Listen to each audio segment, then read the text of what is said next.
आप देख रहे हैं इन डार्क राजकुमार के साथ। इन डार्क में आज की कहानी का शीर्षक है सन 1988 का सफर। तो चलिए बढ़ते हैं आज की कहानी की ओर। यह सफर था सन 1988 का, जब मैं शिव प्रसाद अपने दूर के रिश्तेदार के निमंत्रण पर उनके घर के लिए रवाना हुआ था।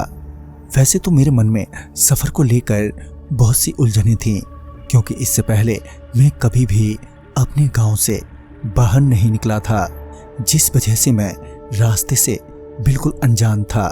मगर जब कुलदीप ने मुझे ये आश्वासन दिया कि मुझे केवल अपने बस डिपो से बस में बैठना है और जहां पर बस पूरी खाली होगी वहां वो पहले से ही मौजूद होगा मुझे लेने के लिए, मुझे भी लगा ये इतना मुश्किल भी नहीं है, बस में बैठना ही तो है। ये सोचकर मैं अगले दिन बस में बैठ तो गया, मगर अभी भी मेरे मन में सफर को लेकर संचय बना हुआ था।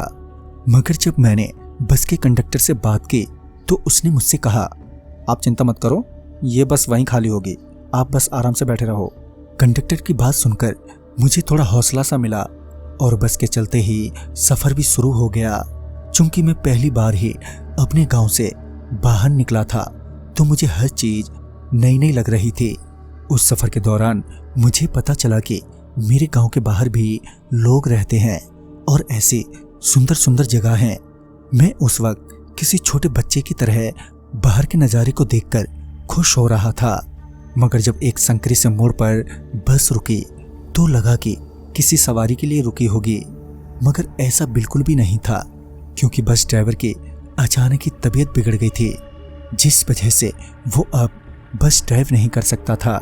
सभी सवारियां परेशान तो थीं, मगर वो कुछ कर भी नहीं सकते थे, क्योंकि बस ड्राइवर की हालत सबको साफ साफ दिखाई दे रही थी।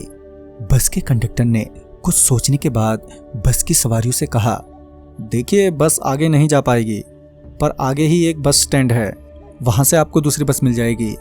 बस ड्राइवर की बात सुनकर आधे से ज्यादा सवारियां तभी बस से उतर गईं, मगर कुछ सवारी अभी भी बस में ही थी और मैं भी। मैं अपनी सीट पर बैठा यही सोच रहा था कि अब क्या होगा। कुछ देर की खामोशी के बाद मैंने उस कंडक्टर से बोला, मेरे को वापस अपने गांव ही छोड़ दो भैया।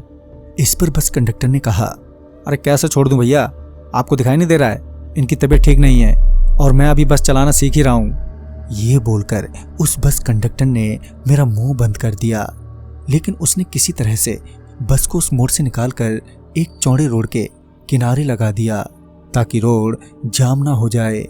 लगभग बस को बंद पड़े 3 से 4 घंटे बीत गए और बाकी की सवारियां भी अब बस से जा चुकी थीं, मगर मैं मजबूरन बस में ही फंसा रहा और अब सूरज ढलने को था, मगर बस अभी भी वहीं सड़क के किनारे ही रुकी हुई थी।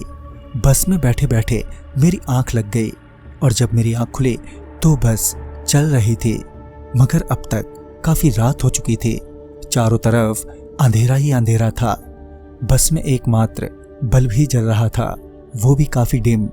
मैंने तुरंत ही कंडक्टर को आवाज देते हुए बोला, कंडक्टर भैया, क्या बस वापस लौट रही है?